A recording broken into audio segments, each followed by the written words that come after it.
a letter was forwarded to me from one of our members from a health system, from his local hospital. And it was clearly written by an EHR vendor. And the letter said, hey, pharmacy owner, we want you to give us your data because it's the right thing to do. And so we want you to give us permission to have access to your data. It was an EHR vendor that I was had a connection to, so I forwarded the letter to them and said, how can we make this bi-directional? So that's great, right. I suppose, that you want the pharmacy's data, but will the pharmacy have the medical data? And I haven't gotten a reply yet. How long ago was that? Too long as far as waiting on a reply. Yeah. Well, and that's the common thing that we see with any type of integration partner that we begin to work with is they want to have a one-way conversation. They're not willing to share. They're like, give us your information, share with us. And then it's like, okay, well, can we have this too? And a lot of them have come back and like, no. So Doug, this is where the scale matched with technology, I think, starts to become important for RedSail. So that individual independent pharmacy having that conversation with the EHR vendor is going to have a really difficult time. If RedSail's working with you, and NCPA as an example, and we have a technology standard that we could offer to the market, and we're able to say, with these 10,000 pharmacies, we're happy to do this with you, Mr. EHR vendor. We're happy to, but it's going to be bi-directional. Right. It's got to be reciprocal. Or we're going to do it with some other EHR vendor. The conversation has a bit of a different opportunity for the independent market, and I think that's kind of, if you go back to Jeff's theme of independent pharmacy's dead, long live independent pharmacy, and you've got to figure out how to act a little bit more like a network at times if you're going to influence some of these larger market players. I think this is a really good example of one.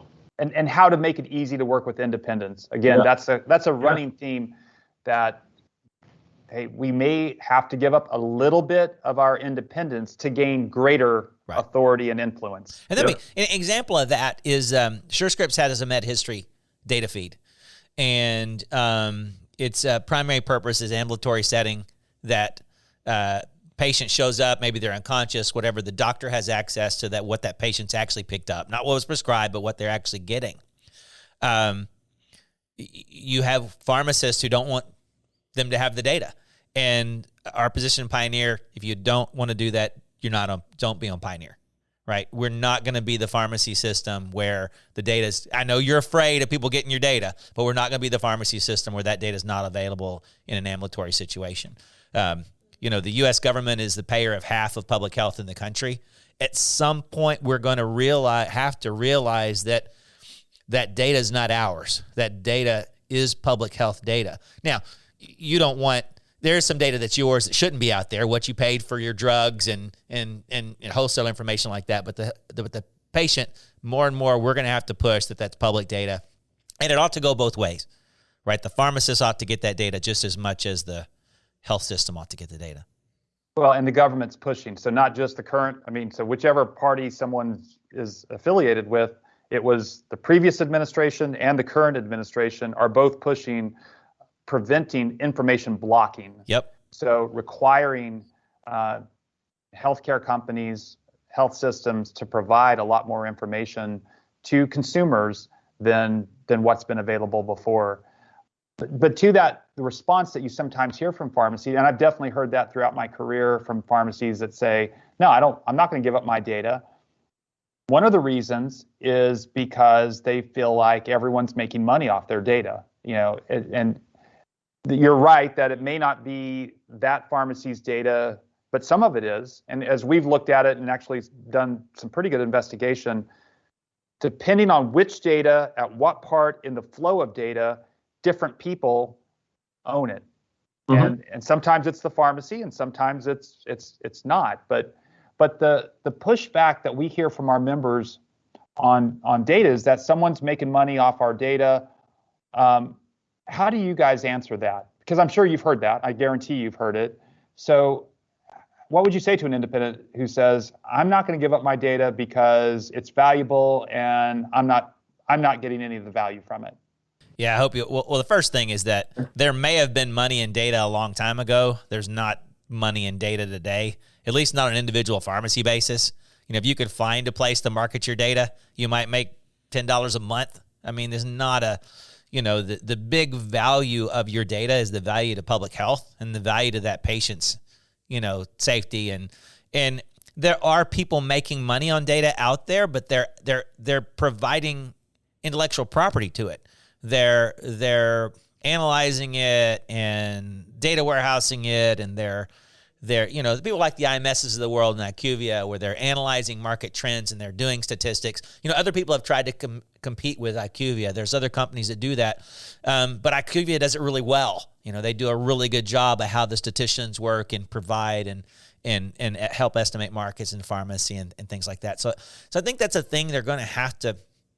There's always that fear that somebody's making money on something that's mine, but the public health data, what prescriptions the patient's on, whether or not they put them up, it's not their data.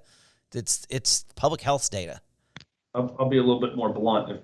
If you're that hypothetical independent pharmacist and that's going to be your view on data, you're not going to be an independent pharmacist very long. That's what I was about to say. At least not a profitable one.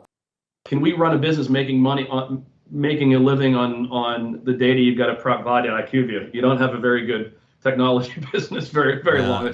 That's where you make your money. Now, where we can make our money with pharmacy data is by taking that data and trying to use it to create these clinical adherence programs, which generates revenue for pharmacy. And sure, we'll make some money on that too. I hope everybody wants us to, because that's how we're going to invest in the innovation to improve adherence. But the real money to be made on data is by using it to create really differentiated clinical or financial services with it that the pharmacies definitely benefit from. Mm-hmm. And if you do it right, they benefit a lot more. If you use the Spiriva example that Jeff did, those pharmacies in the pilot, yes, we needed to have access to their data to be able to implement those solutions into the workflow. And as a result, their revenue went up measurably. And you forego that if you want to be that conservative on the data side. The scene I don't want is the doctor's office, patient walks in, the doctor has this computer in here. Oh, let's look up how you've been taking your medication. Oh, your information's not in here. Yeah. You must go to an independent pharmacy. Mm-hmm. I don't have the information about you that I need. Right. Maybe we should try somewhere else. It can't happen. Right? It's pharmacists like Amina that are already interrupting that and having the conversation, because they won't share data with us. They want us to share data, but I mean, it's pharmacists like Amina who are already in there going, here's what I've done with your patient. Here's the data. Yep. They're taking their meds or they're not taking their meds. Let's help this patient. And we need to get more pharmacists out there like Amina, like Joe Moose, that are willing to walk into a doctor's office with that patient's data.